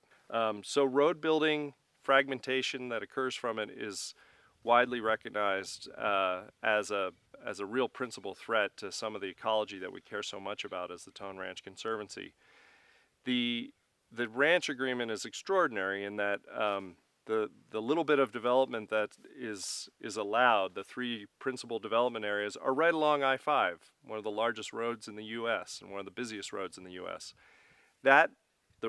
Outside of those areas, the rest of the land is conserved, and road building is limited and is governed by our management plan, which we drafted and adopted in 2013. Scott, do you have anything to add? Well, I think it's interesting because the roads can have such an impact in terms of the ecology, the landscape ecology, connectivity for wildlife, but it's also this road network that we have out here is what enables us to have the sort of public access programs that we can have, where we can take people to all four of the ecoregions that Tom mentioned. We can drive from where we are right now in the Antelope Valley, the Mojave Desert, up to the Sierra Nevada, and then down over to the San Joaquin Valley, all because we have this extensive road network. So it is sort of a double-edged sword to have these roads here. On the one hand, there are negative impacts that can be associated with them, like invasive plants vectoring from the roads or seeds on people's tires spreading. But then this is also the way that we can get the public out here to see what a precious resource we have. So as an organization, we really need to balance those out, and that's a big part of what our ranch-wide management planning process does, is how do we find that balance between conservation science and public access? We are very cognizant of, and we want to be very careful about documenting the potential impacts that come from the ranch's 3 developments that that are prescribed in the ranch-wide agreement that conserve most of the ranch, that those edge effects from the road development there and the developments of homes and businesses in those 3 areas, we want to try and document what those effects are out on the conserved lands. And that's something that we should start doing soon, because even though those developments may not happen for a few years to come, we need to create the baseline information to understand the impacts of roads and development.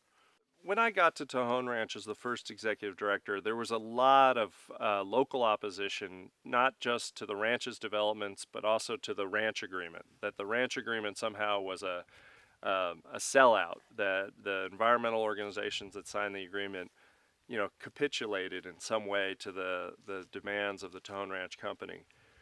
I think through our work and our science and certainly our public access, and particularly the work that Scott has done through the California Naturalist programs, we have seen the communities kind of come around quite a lot to understand that you can't let the perfect be the enemy of the good. The conservation agreement was a very sound conservation achievement, and it's in the center. It enables or allows the development to go forward without opposition from the environmental groups. I think it's sort of about what we're doing at this moment as a means to look ahead to these future developments and really cultivating the understanding of this place among the current residents, and really trying to get locals out here to be volunteers and docents who are deeply committed to this place. So in a time when you have new developments occurring on this property, you already have this understanding and an investment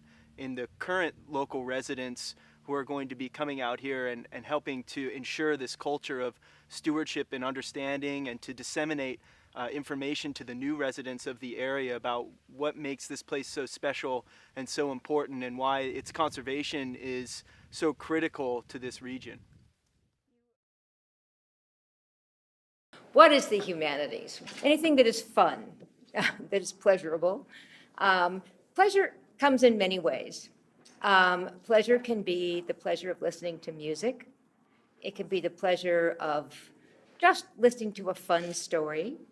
But it can also be the pleasure of thinking, of just wrapping your mind around something and getting deeply into it and thinking about what it means. And that is what the humanities can do, is that it can draw you into something. It can grab your heart as well as your mind. But it changes history into something that is art and something that makes you think about it in certain ways.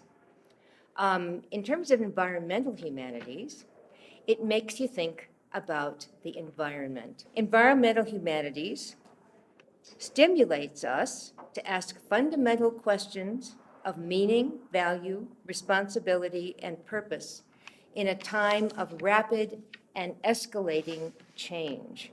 And what we're hoping to do in the humanities is turn history into stories. I'm very much looking forward to a lot of people creating stories out of figures from our history, some of which, yes, we're proud of, some of which maybe not, but all of it is our history, and all of it can really make us think in very profound ways. My name is Joe Layden, and I am the president of this nonprofit Communitas Social Theater.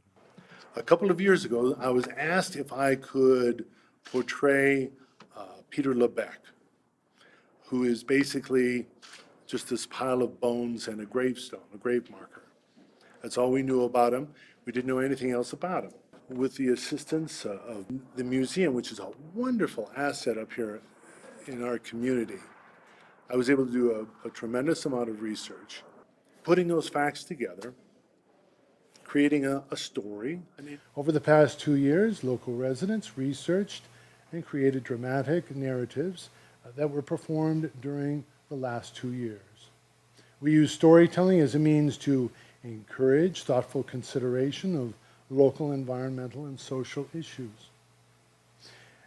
As the intent was upon historical fiction, the stories were based upon actual events as recorded by historians. However, because there is limited recorded history, we also used a fictional approach for character portrayals. Some of the stories use actual historical persons, but placed in events for which we do not have recorded history. Yet the stories all reflect the actual social issues which were faced by the peoples at the time.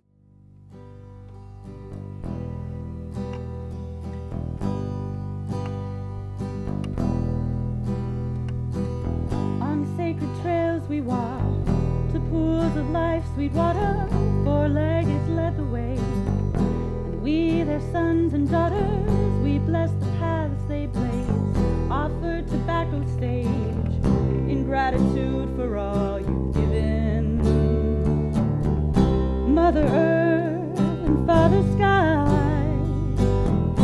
roads to take us there and stars to see by on the road. We're on the road, we're on the road, we're on the road to take us home, road to take us home. Exploring wild lands, we forged on with a mission, connecting ranchos by dirt roads to serve his holy vision. We planted trees and prayed, lit incense marked our graves, in gratitude for all you've given. Blessed earth and heavenly sky, roads to take us there and stars to see by on the road. We're on the road,